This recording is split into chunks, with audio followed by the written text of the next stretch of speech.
Those two websites that you see on the screen, they have completely different styles for completely different brands, but I built both of them using Claude Code. Now, I don't know how to code and I don't have design experience, but it took me about 30 minutes each. Today, I'm going to walk you through exactly how I build that yoga studio website step by step. And by the end of this video, you're going to know exactly how to build your own website just like that and have it live on the internet at a real URL, even if you've never used Claude Code before. So let's get into it. Right, so before we do anything, let me quickly run through what you need. There's only 3 things. First, you're going to need a Claude account. I just want to mention that you will need at least a Claude Pro account, which is around $20 per month. And just for context, we have multiple Max accounts for our business. The second thing you're going to need is VS Code. If you're not familiar with it, it's a free code editor developed and owned by Microsoft. You don't need to know how to code to use it. We're just using it as a place where Claude Code lives. You can download it from code.visualstudio.com, then install it, and you're good to go. The third thing you're going to need is a way to deploy your website once it's ready to go live. Later on in the video, I'm going to show you how to do this with Hostinger, today's partner, so stay tuned for that. That's it. 3 things. So let's set up Claude Code. All right, so this is VS Code. Once you've installed it, it'll look something like this. Don't be intimidated by it. We're going to keep this really simple. Now, the first thing we need to do is install the Claude Code extension within VS Code. So we're going to go over to this icon here on the left. It looks something like a little puzzle piece right here. That's the extensions panel. So you're going to click on the search bar at the top, and we're going to type in Claude Code. Now you'll see a few results, but make sure you install the one published by Anthropic right here. That's the official one. Now it takes a few seconds, and we're done. Now you'll see a Claude Code icon in VS Code, and in my setup, it's this little sparkle icon right here on the right. So now we're going to click that to open the Claude Code panel. Now I've already linked my own Claude account to this, so it's not asking you to sign in. But if this is your first time setting it up, it will ask you to sign in. Just sign in with the same Claude account that you normally use on the website. It'll open your browser, you authorize it, and you're all connected. And that's it. Claude Code is ready to go inside of VS Code. Now, before we start building, I need to create a folder for our project. So I'm going to create a new folder on my computer, and I'm going to call it Yoga Website Demo for YT, for YouTube. And now I'm going to open that folder inside of VS Code. So in the side panel on the left-hand side, you're going to see these pages, that icon at the top. Click on that, that's the Explorer panel, and we're going to click on Open Folder. Then I'm going to select Yoga Website Demo for YouTube. Perfect. And now VS Code is pointed at that empty folder. This is where our entire website is going to live. All right, now let's build it. Okay, so here's where most people go wrong, and I really want you to hear this before I type anything. When most people first try Claude Code, they type something like, build me a yoga website, and they get something back that's fine.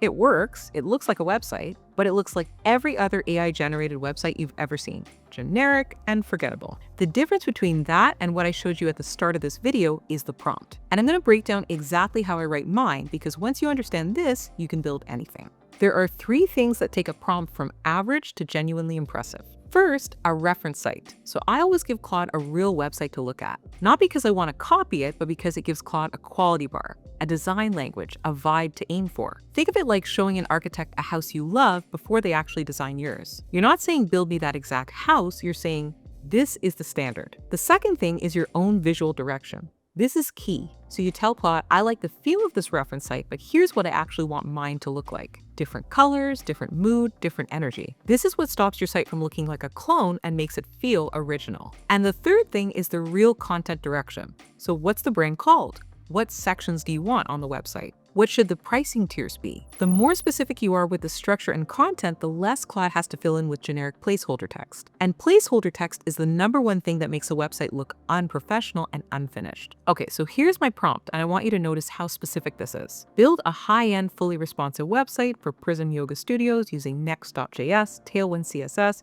and Shad.cn/UI. Now, if you're looking at those technical terms and thinking, I have no idea what those are, don't worry.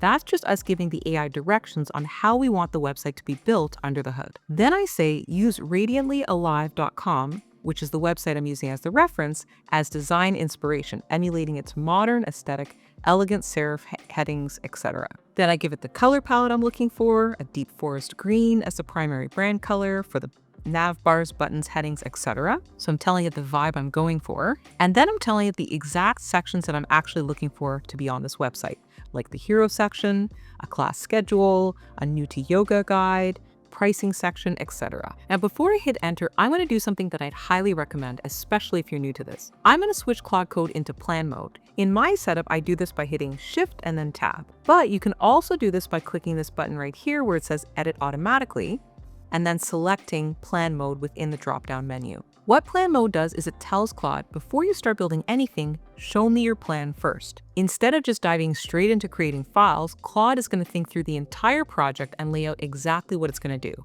step by step. All right, so let's hit enter and see what it comes up with. All right, so we see on the right-hand side now that it's opened up a new window and it's giving me the full breakdown. It's planning the exact file structure, the components it's going to create, the order it's going to build them in. It's listing out what fonts it's going to use, how it's going to set up the color palette, what each section is going to contain, etc. This is really helpful because you can actually read through this and catch anything that you don't like before a single file gets created. If something looks off, or maybe it's planning a section that you don't want, or it's using a font you're not keen on, you can tell it to adjust the plan before it starts building. It saves you time and tokens because you're not waiting for it to build something and then asking it to redo it again. All right, this looks good to me. Everything I asked for is in here, so I'm going to approve this plan and let it start building. Now, this usually takes a few minutes depending on how complex your prompt is that you give it. Now, when you see a little bash prompt pop up like this, that just means that Claude wants to run a command on your computer's terminal. It always asks first so you stay in control. Now, if you're not sure what Claude is asking you for permission to do, you can just tell Claude, explain this in plain English before we run it. Now, as Claude builds this website, you're going to see some files appearing in the File Explorer section on the left-hand side, and that's the project taking shape in real time. Now, after clicking through those commands and letting Claude do its work, we've got a first initial design. So I'm going to open this up in a browser and see what we've got. Okay, so this is a solid first pass. All 6 sections are here. The color palette came through, the forest greens, the sage accents, the warm off-white background. I'm just going to scroll down the page a bit here. The class schedule looks pretty clean, nice table here. And then you have the new to yoga section. We've got the steps laid out in cards with numbered circles. Nice. Then we have the pricing cards. We've got the drop-in at $20, a monthly, and an unlimited. And each one has real features listed underneath. And look, it even added a most popular badge to the middle card. I didn't ask Claude for that. It just knew that that's a standard design pattern for pricing sections. Then we have the teachers section here with the placeholder circles and the bios and the contact form at the bottom. And the content is actually believable. It doesn't read like placeholder text. These feel like real class descriptions, real instructor bios. That's because we were specific in the prompt about what we wanted. Now, is it perfect? No.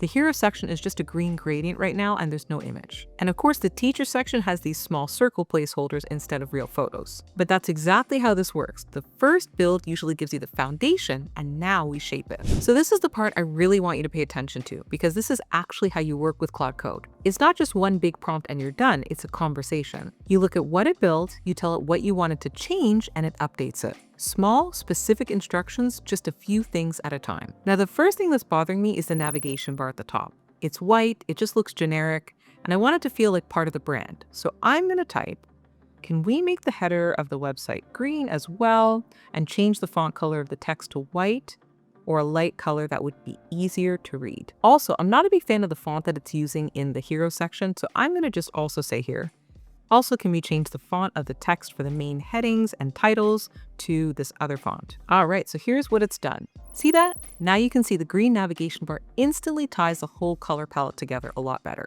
It was a small change, but it made a big difference. Now, I'm not totally sure about the font yet in the hero section and some of the headings, but I might come back to that later. But for now, let's keep moving. Now, the next thing is the teacher section. Right now, the image placeholders are these small circles sitting inside square boxes with text crammed inside the boxes too. And that's not how I want this to look. So I want the images to take up the entire box and have the instructor's name and description sitting below it. It's a much cleaner layout that way. So I'm going to type here, for the image placeholders in the teacher instructor section, can you move the name of the teachers and the description below the boxes?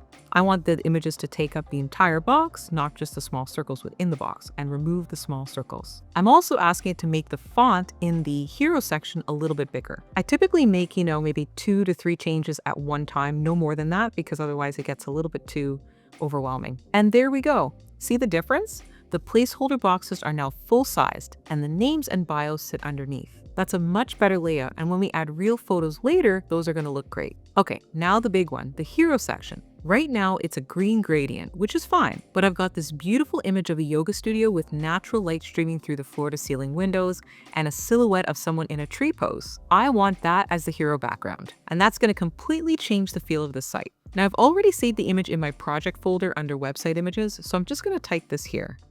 Let's add the hero image. It's in the folder under website images, and it's called hero. All right, so Claude works for a minute or so. And here's what it did. Wow, that completely changed the look and feel of the website. Having a real image in the hero section instead of a gradient, that's what makes it go from AI generated to this feels like a real brand. But it's still not perfect. The text is sitting right over the woman in the yoga pose. It's blocking her hands and it just doesn't look intentional. So I'm gonna fix that now. I'm gonna just type, move the a welcoming space to deepen your practice. That's the text that was over the woman. And the class schedule box down a bit so that it's not blocking the woman in the yoga pose. Okay, so that's looking a bit better. Now the heading sits near the top of the image and the tagline and the button sit near the bottom. And the center of the image, the actual yoga pose, is clear and visible. This is a really iterative process, so I'm going to continue to play around a bit with the font color and style of the hero text to make sure it's really readable and looks polished against the image. All right, now let's work on the teacher section. Right now it's got those big placeholder boxes with initials, but I've generated some instructor portraits using Nano Banana just so we can visualize how this would look with real images. Obviously, a real yoga studio would use their own photos here. Now I've put these images right in our project folder under website images, so I'm going to say here, add the images of the instructors to the website. They're in the website images folder. And look at that, real faces, the photos filled in the entire card. The names and the specialties sit right underneath. This feels a lot better now. That's the power of having real images ready to go. Now I'm going to remove the last names. These are just placeholders. The yoga studio would obviously put their own instructors' information here. All right, next we have the pricing cards. They're functional, but they feel a bit flat. When I hover over them, nothing happens, and I want it to feel more interactive, like they respond to you.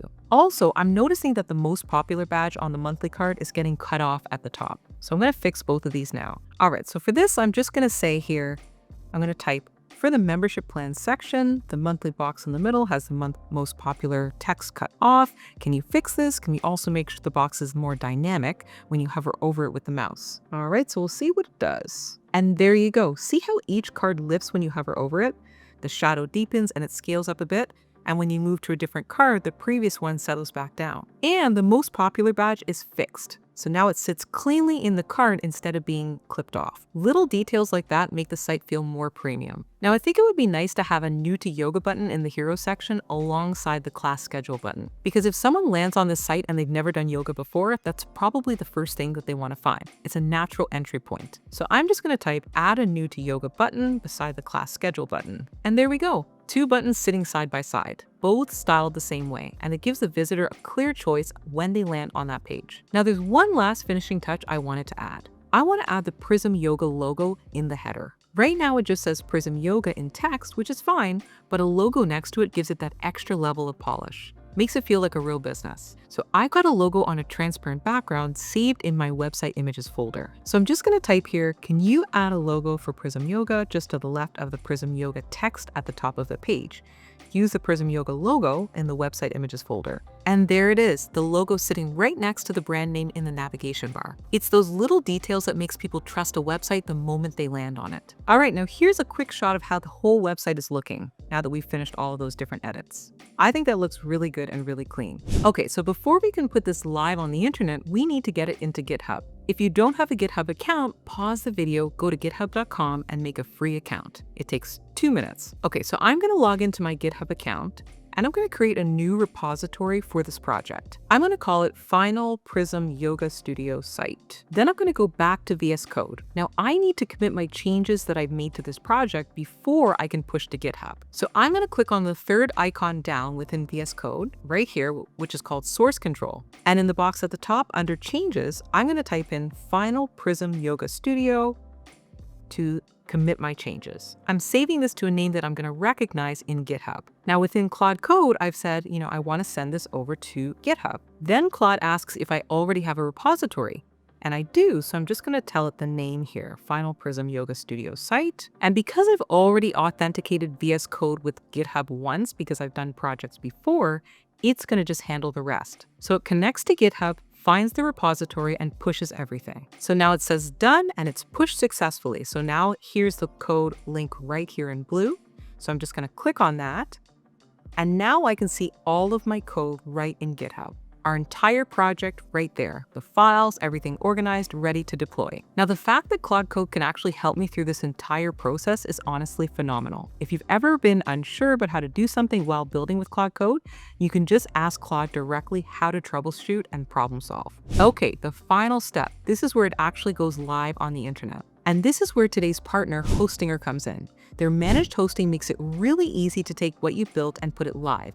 And you don't have to worry about servers, security, or keeping it running. Hostinger handles all of that for you. Now, for this type of project, they've got two plans, the business plan and the cloud plan. The cloud plan gives you more storage, more apps, and more priority support. But for most people just getting started, the business plan is plenty. Both come with a free domain name, free email, and generous bandwidth. And unlike usage-based cloud hosting, the pricing is predictable. So you pay a flat rate, and there's no surprise bills if your site gets a bunch of traffic. Now, let's say we were going to select the business plan. I would just click on choose plan, and then they have a bunch of options on the time frame. Now, the longer the time frame that you choose, the less expensive the monthly rate is. You can enter my coupon code for an extra 10% off. Link is in the description. Okay, so let me show you how to deploy this. So I'm in my Hostinger dashboard.